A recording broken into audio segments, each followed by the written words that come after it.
It is with much pleasure that I invite Mr. Rajesh PI to present this workshop. Thank you. Fundamentally, what happened was, I'll just tell you a little bit about my story post-pandemic, and that'll give me an opportunity also for you to sort of listen and for us to have a starting point. The pandemic has opened us up in ways that we've never thought possible.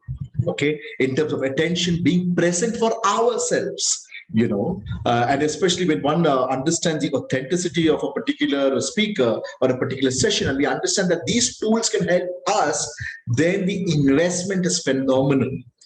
And I also saw from feedback from others and different people experiencing that if one had not mastered this medium, one was not telling a story in a unique way, I felt that the audience will just switched off. So today's topic is about adapting to virtual theater and digital storytelling. The fundamental theme, see, there are so many things you can do and so many things you cannot do. Ultimately, the fundamental aspect, when you are adapting to the virtual theater, when we're talking of this whole concept called digital storytelling, the question I really ask is, and this is something you can write for yourself is, and I want you to write down, and I want you to answer this not from your practical knowledge, not from your logical mind. Please. Leave the logic aside, leave the practical aside. I want you to listen to your gut. And and there's something we all do unconsciously, subconsciously, all the time. And the question you ask yourself is, what's my story? What is my story? Okay? What is it all about? Is it a happy story? Is it hopeful? Is it conflicted? Is it a story of survival, or is it a sad story? Is it painful? Is it light, heavy, a mixture of both, or something else entirely? What flavor or flavors would be most predominant? Breathe in, breathe out, and ask yourself, if I were making a dish and that dish represents my story, what would it be? What would it represent? And an idea would emerge, a word may emerge, an image may emerge, a smell, a fragrance may emerge, an auditory sound may emerge. It is okay, or a visual image may emerge. It doesn't matter what it is, but just allow yourself, give yourself a few minutes. You should get it in the first 20 seconds. If you're still pushing yourself to 2, 3, 4, 5 minutes, then you're putting too much of pressure on yourself. Let it go. But it's something you can revisit at any point of time.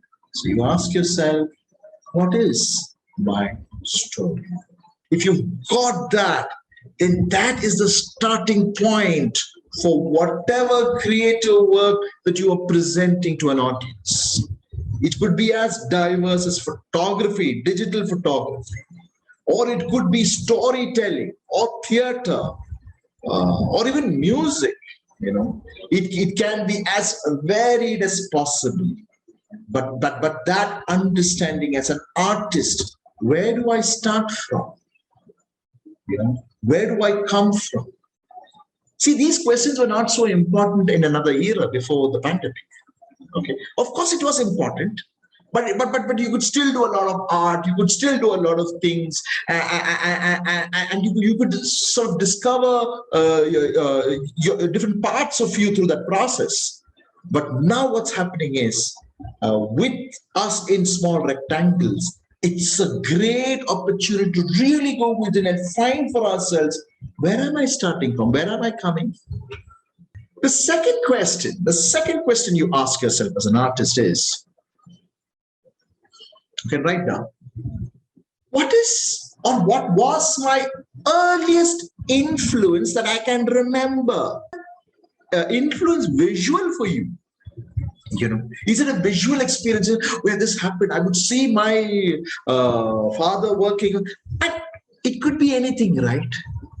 Always, a lot of times it's not so romantic also, right? Sometimes it can be very traumatic, seeing abuse, or seeing something, and all of it defines us. It be happening to me, and very poor translation, and the things that are waiting to happen. So it's a whole variety of experiences we're talking about, but here we're looking about the earliest influence. Yeah. And how can I chart that influence? Oh, this happened. Like if like we look at the history of a nation and we say, okay, this at this period these people invaded, this period this happened, and that affected the society, that affected the socio-economic condition, that affected their thinking, that affected their belief system, that affected their nature, that affected their lifestyle, that affected the history of that particular nation. As an individual, what were my influences? What happened to me? Some of us go into the depths of spirituality, religion, the depths of our baser instincts, and then we survive that, or we get caught in that. And so there's a whole lot of things happening in the life of an individual, right? And that's very important for the artist to introspect, to understand, okay, this happened, and to really look at that life, at that journey with a lot of compassion, right? Because inherently, what is an artist, right? So the artist is a distilled version of the best aspects of a particular of that individual. It is the summary of an enhanced way of living, an enhanced way of being, an enhanced way of reimagining oneself, right? And it seems as if the circle has come full now with the digital presence. Can my choice of whatever choice, food or influence, whatever it is, can I better myself? Because if I'm going to be trapped in that mindset, if these influences are going to suffocate my own existence, hold me back, crush me, make me angrier, bitter, then it's time for newer influences. It's time to reimagine newer influences, newer experiences. The angry artist, the enraged artist. My art is all about anger. Well, you need to see a therapist first. Sort out that inner journeys, again. So that is that inner work has to happen. So that's the second part. We move to the third part, and really the third part is about as a performer, as a communicator, as a storyteller, whatever I'm communicating, what is important for me?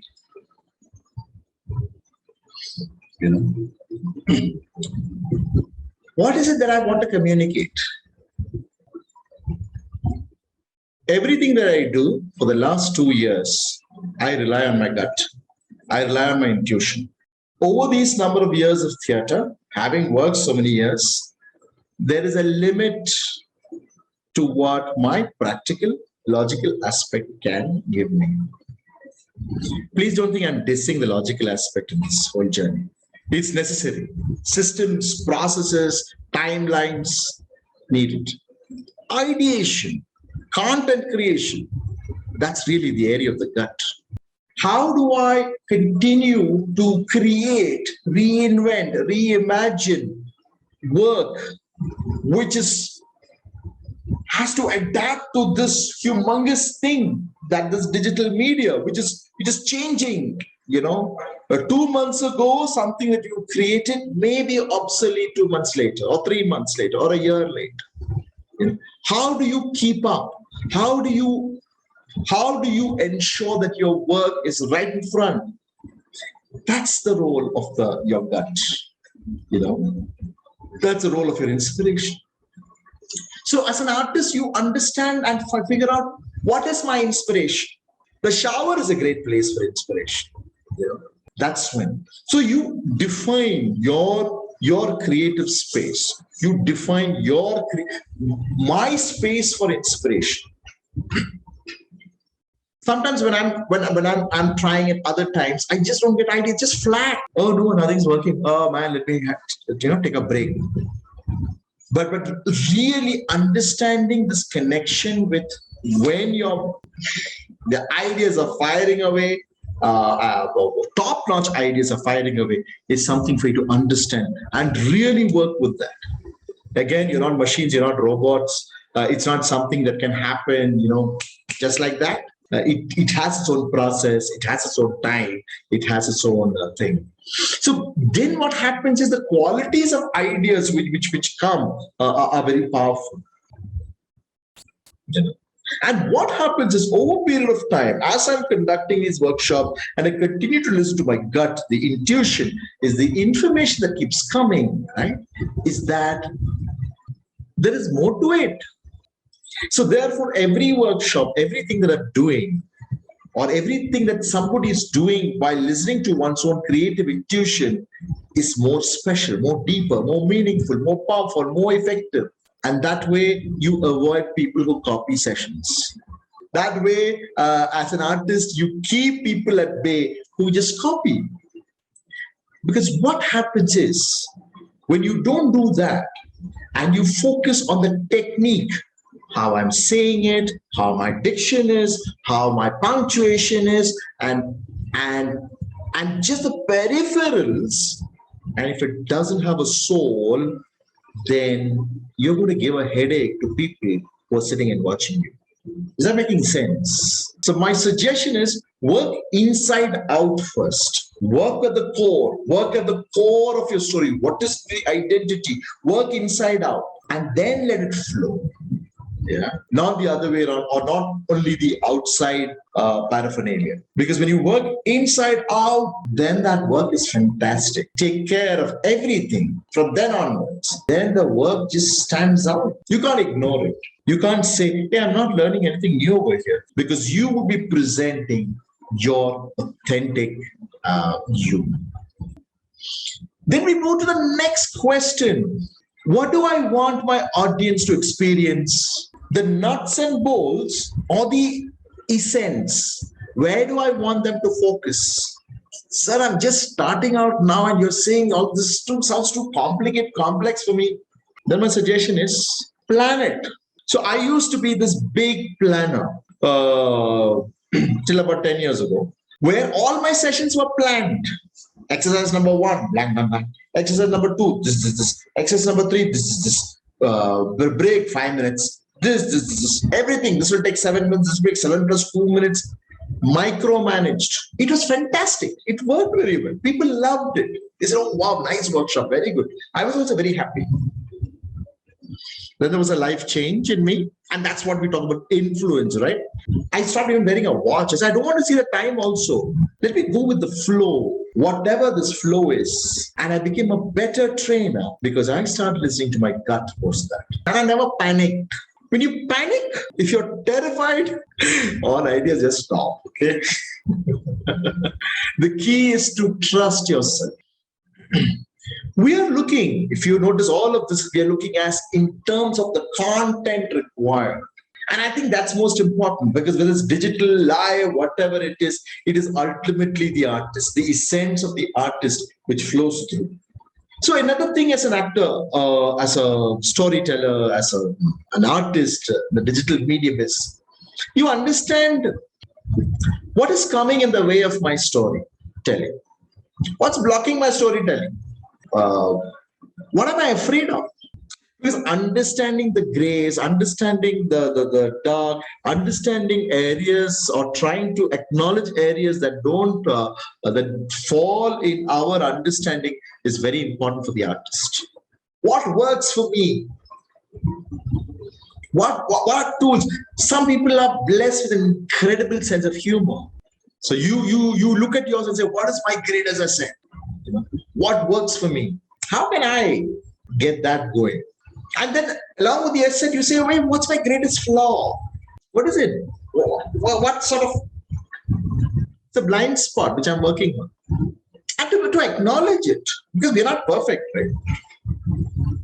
See, some of the best works, if you see, are because that they have some flaws in it. Some artworks. There is a flaw, and that adds to the beauty of that particular thing. They need to take a break. And from where the most important event in the world, what guts, what courage, what a tribute to the human spirit. That is sense. So the artist has to have that kind of a thing. Again, I come back to being compassionate to one's own journey.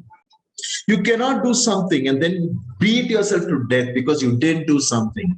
And then I really want to talk about authenticity and inner truth and how to practice it in one's life. I think we need to find our own catharsis, cathartic exercises in our own forms. So what happens in this process? There is that authenticity that's creeping into our work. There is this originality. There is truth. What is this truth? The artist's truth comes from the space called neutrality. Today in a digital world, there are so many influences. It's so easy to pick up influences. Social influences, political influences, you name it. Any sphere, cultural influences, the emergence of the binaries. It is this way or the highway, this or that. There is nothing in between. There is no spectrum in between. It is this or that. I think it was George Bush who first coined it. I think in the war against Iraq or Afghanistan or something, the Gulf War. He said, if you are not with us, you are against us. And we find this happening even now, this living in binaries. An artist cannot be stuck in those binaries. An artist must be able to make his or her own choices regarding these binaries.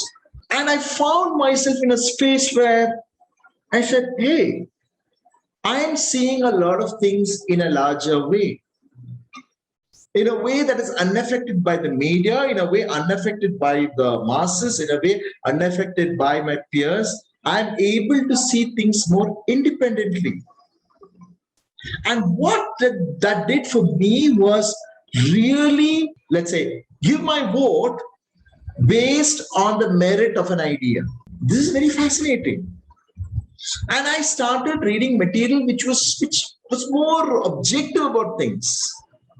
And I could see how biases affected things. So for me, I espouse this whole thing about neutrality, wherein you are neutral up to a point. Then you take a stand, whatever that stand is. It doesn't mean sitting on the fence. But what I'm saying about is that it means really giving yourself that space to withdraw, to take a step back. Because otherwise everything is a battle. And for the artist, you cannot be in battle mode all the time. Because then there's hardly any time to get out of battle gear. Your work is anger. You're angry. It comes out. I used to be married to somebody whose father was a very powerful trade union activist. And I understood what activism was from him. To oppose was just one of the tools in a whole list of tools in the activist vocabulary. Negotiation was also part of that thing. Empathy was a part of that tool too. Now, for the activist, what happens is the end objective is more important. My goal is that I will fight for that. That's fine. But for the artists, how can that be the case? So for artists who are also activists, they need to negotiate that more carefully. You cannot abandon your audience because you have this end goal in mind. Is it making sense to you? Yeah. So this whole concept of neutrality in a new light. What does all of this do to you as an artist in the virtual theater and in the digital storytelling? You are more authentic. You don't have to wear it on a hand, on your head and say, "This is what I believe in." Blah. No, but you understand it clearly because somewhere along the way, the artist is answerable to oneself. The artistic journey, that which is rich, that which is deeply flowering in terms of ideation, in terms of compassion, empathy, in terms of creativity, in terms of commitment, in terms of embracing it all. For that to happen, the artist must really, really, really think for himself or herself. And it cannot come from borrowed ideas. It cannot come from what is popular. It cannot come from peers. It alone, no. It has to find resonance in a very independent space, and especially in this digital format, and especially as a story of tellers of story. Whether you're an artist, musician, I'm still using this term with storyteller, because you're telling your story in some way. You're speaking about some mood, or you're speaking about some joy, or you're speaking about something that you're inspired by, but from your own stories and your own experiences. And when you're showcasing it in a form, again, that particular artwork has a certain depth to it, certain richness to it, because it's coming from your authentic selves. How do I embrace my gut? There are a lot of exercises that one can do. Basic funda that you think about is sort of doing art blindly. Just take randomly something. What do I feel like? What do I feel like sharing? What do I feel like doing? What do I feel like painting? You can even use a topic and say, what am I feeling right now? Okay, and let's say you cannot verbalize it so much, and say, let me verbalize what I'm feeling right now using paint. And you don't need to be an artist for this. Okay, you don't need to be. You can be a first timer. You can use crayons, any of those gels, whatever. When you take it, you listen to gut, and then you animate. Suddenly you feel like, oh yeah, I want to use violet. Okay, violet goes in, and then you just put it all out, and then when you look at it, it would have a very profound kind of a thing. So art is a great way to connect with your gut. Meditation helps. Listening helps to the gut. But for all that to happen, you have to be balanced. Okay, if you're panicking, then nothing's going to happen. So in our performances, so we do this form, the online playback theater performances. Every last Sunday of the month we perform. So what we do is we have a clear hierarchy. So I say, luckily, touch wood, as of now, I've great internet, and I've not had an issue up till now. But I say, if I have an internet issue, if I'm injected from this, then somebody else is going to take over my position. If you're doing something solo, then it's just a question of backup, the mobile, hopefully discharged thing. Ever since the pandemic broke out, so we have been doing a lot of work earlier for the Karnataka Spastic Society, especially for children with autism. And when the pandemic broke out last year, there was a request from them. There's a group called Runners High, and a person called Santosh who runs it. So he's a good friend of mine, and he is their chief volunteer. He's given his life literally to support them. So he said, Rajesh, can we have online workshops for children? And I was terrified. I was like, no way, come on. This online is too much. And I sat on it for a month. Can you believe it? I mean, I can't believe it myself. Finally, he said, okay, let's try it out. It has been a very successful experience. We've had about 60 sessions so far. Every Tuesday, 11 to 1, we conduct, 10:30 to 11:30, we conduct 1 hour. We conduct this workshop with children. We have found, and we work as a team. So we have either somebody sharing a story, or there is movement, or there's a song, or somebody shares something to do with cooking, or introduces a pet to them. So there's multiple things, of gardening. They love it all. They just love it, and we've identified so much of tremendous of growth that has happened in this 1 year alone. So I just want to end with this thing that we just discovered very recently, a few months ago, that one child, she was about 13 years old, and we discovered that she has cognitive abilities. So she can actually communicate using the keypad. So these are some of the great, one absolutely great achievement that's happening with children with autism. One child the parents discover that he has a very soft corner towards emotions. He understands people's emotions, and he responds on that way. It's very fascinating. This was not the case earlier. We could still lead lives without too much of an issue, but mental, emotional well-being is really an area of concern. Thank you. We're done, right? Yes, sir, we're done.